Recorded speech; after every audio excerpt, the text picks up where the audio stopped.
एक मूर्ख ब्राह्मण ने दी बीरबल को चुनौती।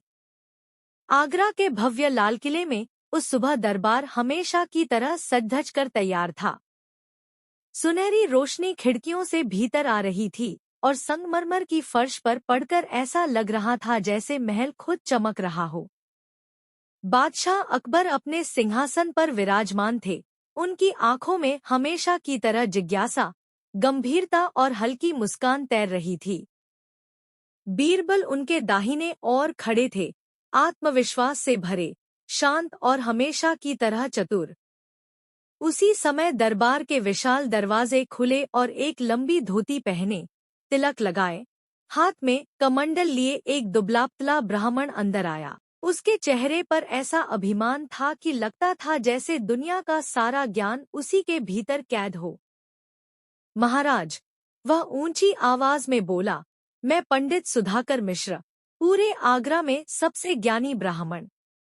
मैंने सुना है कि आपके दरबार में बीरबल नाम का एक अत्यंत बुद्धिमान मंत्री है, पर मैं उसे चुनौती देने आया हूँ। पूरा दरबार खिलखिलाकर हंस पड़ा।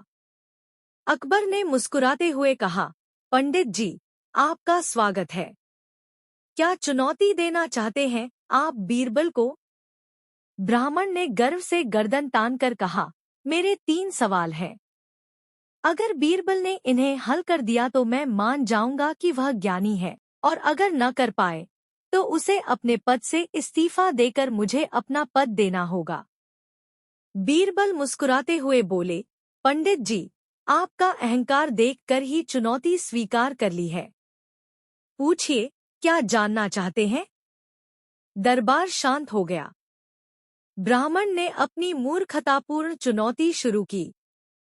पहली चुनौती, सबसे ज्यादा मूल्यवान क्या है? ब्राह्मण बोला, पहला सवाल, इस दुनिया में सबसे अधिक मूल्यवान वस्तु कौन सी है? जवाब सरल नहीं होना चाहिए, बल्कि सिद्ध होना चाहिए। बीरबल ने हल्की मुस्कान के साथ उत्तर दिया, पंडित जी, दुनिया में सबसे ज्यादा मूल्यवान समय है। जो बीत जाए वह लौटकर नहीं आता। पैसे, सोना, वस्तुएं, संपत्ति सब दोबारा मिल सकती हैं, पर समय नहीं। ब्राह्मण ने तुरंत टोक दिया, यह तो पुरानी कहावत हो गई। सिद्ध कहाँ किया? इसके जवाब में बीरबल ने दरबार के सैनिक को बुलाकर आदेश दिया, अभी पंडित जी के गांव में जाकर उनके घर से उनकी वह धूप बत्ती लाओ, जिसे जलाते हुए वह रोज पूजा करते हैं। पूरी जलती हुई लानी है। सैनिक ने हैरान होकर पूछा, मंत्रीवर, जलती धूप बत्ती कैसे लाऊं? रास्ते में बुझ जाएगी। बीरबल शांत स्वर में बोले, ठीक वैसा ही जैसे बीता हुआ समय वापस नहीं आ सकता। जलती धूप बत्ती का शेष हिस्सा वापस आ सकता है, लेकिन जो समय बीत गया वह समाप्त हो गया। पंडित जी भी इस तथ्य को बदल नहीं सकते। पूरे दरबार में वाह की आवाज गूंज उठी।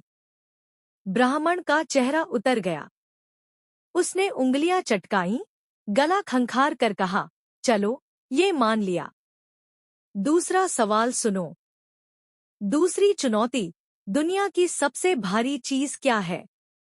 ब्राह्मण ने सिर ऊंचा करके पूछा, बताओ बीरबल, दुनिया की सबसे भारी चीज क्या है, जिसे उठाना सबसे कठिन हो? बीरबल ने कहा, वह है किसी का अहंकार। दरबार में फिर हंसी की लहर दौड़ गई। ब्राह्मण नाराज होकर बोला, अहंकार कैसे भारी हो सकता है? यह तो दिखता भी नहीं। बीरबल ने चतुराई से कहा, पंडित जी, अगर आप चाहें तो अभी सिद्ध कर देता हूँ। बीरबल ने सैनिक को आदेश दिया कि 2 बड़े पत्थर लाए जाए। फिर उन्होंने ब्राह्मण से कहा, पंडित जी, कृपया इन दोनों पत्थरों को उठाए। ब्राह्मण ने थोड़ा बहुत प्रयास करके पत्थर उठा लिया। भीड़ के बीच से तालियों की आवाज आई। फिर बीरबल ने कहा, अब इस पत्थर की जगह अपना अहंकार उठाकर दिखाए। उसे त्याग दे, जमीन पर रख दे। क्या आप ऐसा कर सकते हैं? ब्राह्मण गुस्से से लाल हो गया। अहंकार कैसे त्याग दूं? मैं तो सबसे बड़ा ज्ञानी हूँ। बीरबल ने मुस्कुराते हुए कहा, महाराज, देखिए, पत्थर तो एक पल में उठा लिए, पर अहंकार को छोड़ना असंभव कर रहे हैं।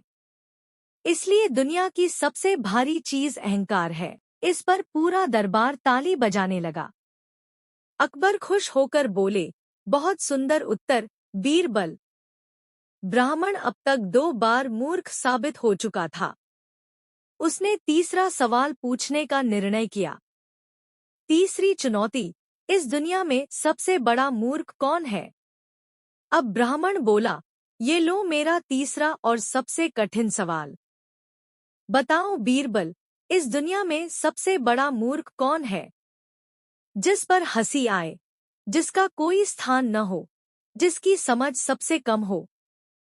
बीरबल ने बिना एक सेकंड गवाए कहा, पंडित जी। वह व्यक्ति जो अपनी मूर्खता का गर्व करता हो और खुद को दूसरों से अधिक बुद्धिमान समझता हो। दरबार में शांति छा गई। फिर धीरे धीरे हंसी की लहर दौड़ पड़ी। ब्राह्मण ने कहा, यह तो जवाब हुआ, लेकिन ये सिद्ध करो कि ये कौन है। बीरबल ने शांति से कहा, महाराज की अनुमति हो तो मैं सिद्ध कर दूं। अकबर ने मुस्कुराते हुए सिर हिलाया। बीरबल ने ब्राह्मण से कहा, पंडित जी, आप कहते हैं आप सबसे बड़े ज्ञानी हैं, ठीक? हाँ, बिल्कुल, ब्राह्मण बोला। आप कहते हैं कि आप बीरबल से ज्यादा बुद्धिमान हैं? हाँ, बिल्कुल। आप कहते हैं कि आप दरबार में आकर बादशाह को भी बता सकते हैं कि आप सबसे बुद्धिमान हैं? हाँ, बिल्कुल। बीरबल ने कहा, तो पंडित जी, कोई भी व्यक्ति जो अपनी ही प्रशंसा इतनी करे, अपना गुणगान खुद गाए, दूसरों को छोटा दिखाए, वह दुनिया का सबसे बड़ा मूर्ख होता है। ब्राह्मण का चेहरा बिल्कुल सफेद पड़ गया। पूरा दरबार उसके ऊपर हंसी बरसा रहा था। तभी एक बुजुर्ग मंत्री बोले, पंडित जी, जिसे अपनी मूर्खता का पता न हो, वह सबसे बड़ा मूर्ख होता है। और आप अभी तक खुद को सबसे ज्ञानी मानते रहे। ब्राह्मण अपनी असलियत समझता है। सबके सामने अपमानित होने पर ब्राह्मण के अहंकार का गुब्बारा टूट गया। वह कांपते हुए बोला, मंत्री बीरबल, मैंने अहंकार में आकर भूल की। आपकी बुद्धि मेरे बस की बात नहीं। अकबर ने हंसते हुए कहा, पंडित जी, ज्ञान अच्छा है, पर घमंड ज्ञान को अज्ञान बना देता है। बीरबल ने आपको हराया नहीं, बल्कि आपकी मूर्खता ने आपको हराया है। ब्राह्मण ने सिर झुकाकर कहा, महाराज, मैं आपकी क्षमा चाहता हूँ। मुझे आज पहली बार समझ आया कि असली बुद्धिमत्ता विनम्रता में होती है। बीरबल आगे बढ़े और ब्राह्मण को उठाकर बोले, पंडित जी, मूर्खता कोई पाप नहीं, लेकिन उस पर गर्व करना सबसे बड़ी गलती है। ब्राह्मण ने हाथ जोड़कर प्रणाम किया और दरबार से चुपचाप बाहर चला गया। बीरबल की अंतिम सीख। अकबर ने कहा, बीरबल, आज तुम्हारे उत्तरों ने पूरे दरबार को ज्ञान दिया। तुमने न केवल प्रश्नों का उत्तर दिया, बल्कि जीवन का सच्चा सार भी समझाया। बीरबल मुस्कुराते हुए बोले, महाराज, ज्ञान व्यक्ति को बड़ा नहीं बनाता, बल्कि विनम्रता उसे महान बनाती है। और अहंकार, वह सबसे भारी बोझ है, सबसे मूर्खता भरी चीज है, और वही इंसान को सबसे बड़ा मूर्ख बना देता है। दरबार में तालियों की गड़गड़ाहट गूंज उठी। और इस तरह आगरा के उस दिन के दरबार में एक मूर्ख ब्राह्मण ने बीरबल को चुनौती तो दी, पर बीरबल ने न सिर्फ उसे हराया, बल्कि उसे जीवन का सबसे बड़ा ज्ञान भी दे दिया। आगरा के दरबार में उस दिन के बाद भी कई दिनों तक लोग उसी ब्राह्मण की मूर्खता की बातें करते रहे। लेकिन कहानी यहीं खत्म नहीं हुई थी। जिस ब्राह्मण को बीरबल ने सबके सामने ज्ञान दिया था, वह अपनी हार सह नहीं पाया। उसका अहंकार अभी पूरी तरह टूटा नहीं था। वह तो बाहर जाकर और भी ज्यादा आग बबूला हो गया। मैं सुधाकर मिश्र, एक साधारण मंत्री बीरबल ने मुझे हरा दिया। वह खुद से बड़बड़ाता हुआ अपने गांव वापस गया। वहां जाकर उसने सारी बात लोगों को बताई, लेकिन हर कोई उसी पर हंसने लगा। एक दिन उसने अपने 2 और ब्राह्मण मित्रों, धवल और विष्णुदत्त, को बुलाया। दोनों ही उसकी ही तरह आधे ज्ञान वाले, पर पूरे घमंडी थे। सुधाकर बोला, दोस्तों, इस बीरबल नाम के आदमी ने मुझे हराया नहीं, बल्कि मुझे अपमानित किया।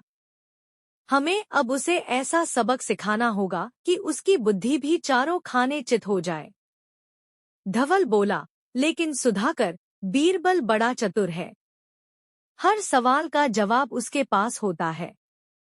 सुधाकर बोला, तो इस बार हम सवाल नहीं पूछेंगे। हम उसके पास समस्या लेकर जाएंगे। एक ऐसी समस्या जिसे हल ही नहीं किया जा सकता। विष्णुदत्त ने हाथ थपथपाते हुए कहा, हाँ। और अगर वह हल न कर पाए, तो हम बादशाह से कहेंगे कि बीरबल सिर्फ गल्फबाजी करता है। तीनों ब्राह्मण हंसते हुए एक चालाकी भरी योजना बनाने लगे। दूसरी चुनौती, अदृश्य गाय की चोरी। 2 दिनों बाद वे तीनों फिर आगरा के दरबार पहुंचे। इस बार सुधाकर पूरी तैयारी से आया था। अकबर ने मुस्कुराते हुए कहा, अरे पंडित जी, फिर आ गए? ब्राह्मण बोला, महाराज, इस बार मैं चुनौती नहीं, बल्कि न्याय की गुहार लेकर आया हूं। मेरे साथ बहुत बड़ा अन्याय हुआ है। पूरा दरबार उत्सुक हो उठा। सुधाकर ने कहा, महाराज, मेरी गाय चोरी हो गई। बीरबल ने हल्की मुस्कान के साथ पूछा, कौन सी गाय?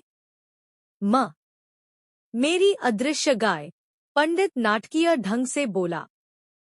पूरा दरबार हक्का बक्का रह गया। बीरबल ने पूछा, अदृश्य गाय?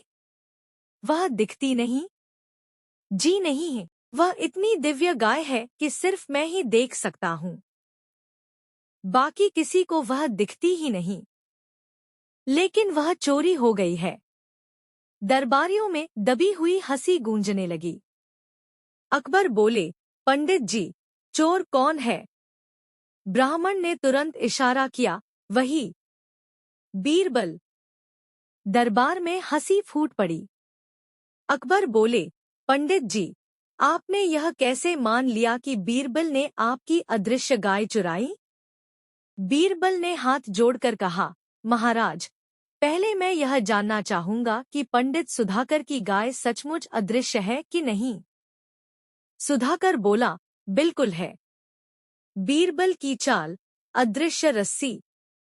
बीरबल बोले, तो महाराज, यदि गाय अदृश्य है, तो मैं अदालत में उसी अदृश्य रस्सी से उसे वापस लाकर देता हूं। पूरा दरबार चौंका। बीरबल ने सैनिकों को इशारा किया और बोले, अदृश्य रस्सी लाओ। सैनिक भी नाटक का हिस्सा बनते हुए हवा में हाथ हिलाकर अदृश्य रस्सी लेकर आ गया। बीरबल ने रस्सी पंडित को दिखाते हुए कहा, पंडित जी, अगर आपकी दिव्य गाय सच में अदृश्य है, तो यह अदृश्य रस्सी उसकी गर्दन में डालते ही तंग हो जाएगी। पंडित हक्का बक्का रह गया। बीरबल ने हवा में रस्सी फेंकी और ऐसे खींचा मानो उसे कस दिया हो। फिर बोले, लीजिए महाराज, आपकी गाय मिल गई। अब मैं उसे अदालत के बीच में खड़ा कर रहा हूं। देखिए। पूरा दरबार अब हंसी से लोटपोट होने लगा। सुधाकर ने गुस्से में कहा, कहाँ खड़ी है गाय? मुझे क्यों नहीं दिख रही? बीरबल बोला, क्योंकि गाय तो अदृश्य है ही। पर पंडित जी, यदि आपकी गाय सच में मौजूद होती, तो इस अदृश्य रस्सी में कुछ तनाव आता। लेकिन रस्सी तो हवा में लहर रही है।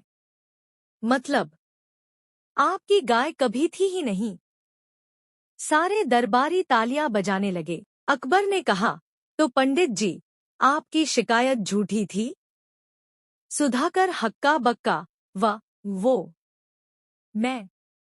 मैंने तो। बीरबल ने अंतिम चोट मारी।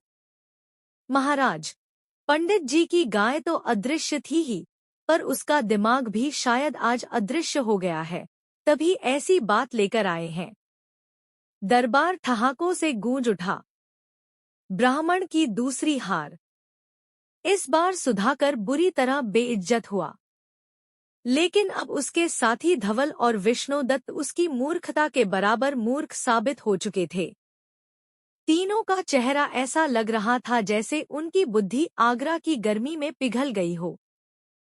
सुधाकर बोला, महाराज, मैं फिर गलती कर बैठा। बस मेरा उद्देश्य। बस। अकबर ने हंसकर कहा, पंडित जी, हर बार बीरबल को चुनौती देकर आप सारे देश के लोगों का मनोरंजन कर रहे हैं। लेकिन यह भी सच है कि मूर्खता जितनी बार भी कोशिश करे, ज्ञान के सामने टिक नहीं सकती। बीरबल ने विनम्रता से कहा, महाराज, ज्ञान का उद्देश्य अपमान करना नहीं, बल्कि अज्ञान को दूर करना है। लेकिन पंडित जी जितनी बार आएंगे, मैं उतनी बार उनका स्वागत करूंगा। सुधाकर और उसके दोनों मित्र मुंह छुपाते हुए दरबार से चले गए।